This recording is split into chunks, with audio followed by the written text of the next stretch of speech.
Museveni and his thugs denied their crimes. They killed our people and denied it. They tortured people and denied it. They raided our houses and denied it. General Museveni has been a smart dictator because he puts on a suit, goes to the West and to the UN, speaks very nicely about democracy and human rights, but realistically, he does not mean any of those. He talks about our so-called Human Rights Commission in Uganda, but the same person closed the UN Human Rights Office in Uganda 2 years ago because they dared to question him about his atrocities. Now that is how he has been able to maintain a facade of democracy for 40 years and counting. But now Museveni is 83 years old, and his 51-year-old son, Muhoozi Kainerugaba, commands our military, the Uganda People's Defense Forces, more like Uganda's defense against its own people. And he's effectively in charge. Unlike his father, Muhoozi does not play the role of a good dictator. He openly and shamelessly says despicable things on social media. On Twitter, he openly confesses and brags about committing atrocities against the people of Uganda. When he was summoned by Parliament, he called Parliament a house of clowns and fools, and he threatened to arrest all of them. He describes judges of the Supreme Court of Uganda as clowns in wigs, and he has threatened to crush all journalists that dare to criticize his actions. In April last year, he abducted, detained, and tortured my close friend and bodyguard called Eddie Sebufu, also known as Eddie Mutwe.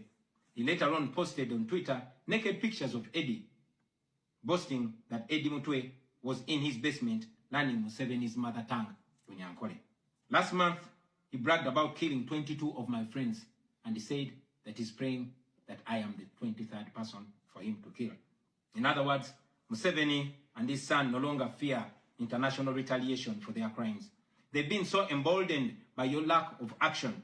They know that they can murder their own people, imprison them, torture them, remove their fingernails, push needles down their testicles, and nothing will happen to them. Now, they're using rape as a weapon.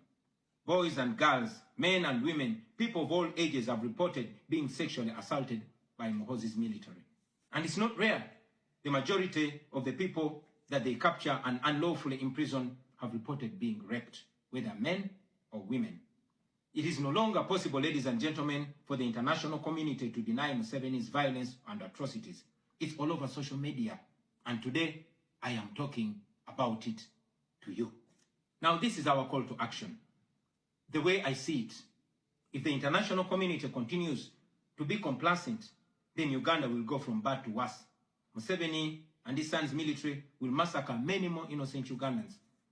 You, ladies and gentlemen, in the Western world, will be forced to grapple with millions of Ugandan refugees pouring into your countries. And maybe then, the international community will come and commiserate with the people of Uganda, just like they did after the genocide in Rwanda, but it was too late. The second option is that the international community rises to the occasion. You stand by the values that you profess, democracy and human rights. You can rein in on General Museveni and his son through targeted sanctions as well as financial and legal pressures. Ladies and gentlemen, Ugandans are not seeking for pity. Ugandans are only seeking to see the world take action against the individuals that have violated their rights for far too long. Those that have abused democracy with impunity should be the starting point. Please sanction these individuals. Sanction General Museveni. Sanction General Muhoozi. Sanction all the police and military officers that are responsible for gross human rights violations. Sanction those commanders. Sanction the judicial officers that have aided criminality through deliberately misinterpreting the law or skewing it. Those that normalize electoral fraud. Those that remand to prison suspects that should actually be sent to hospital.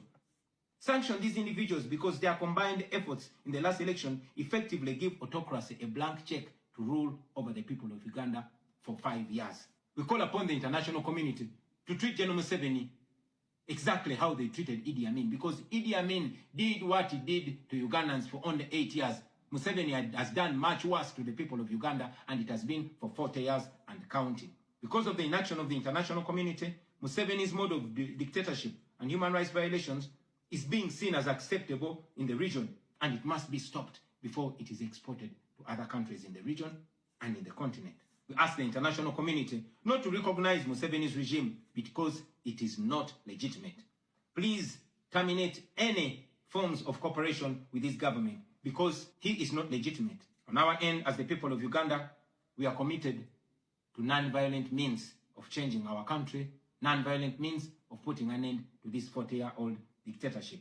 And you can be sure that the people of Uganda will sooner or later free themselves, because oppressed people cannot stay oppressed forever. With your help, friends, with the help of the international community and development partners, we can change our country. We can liberate Uganda before it is too late. I thank you for listening to me, for God and my country.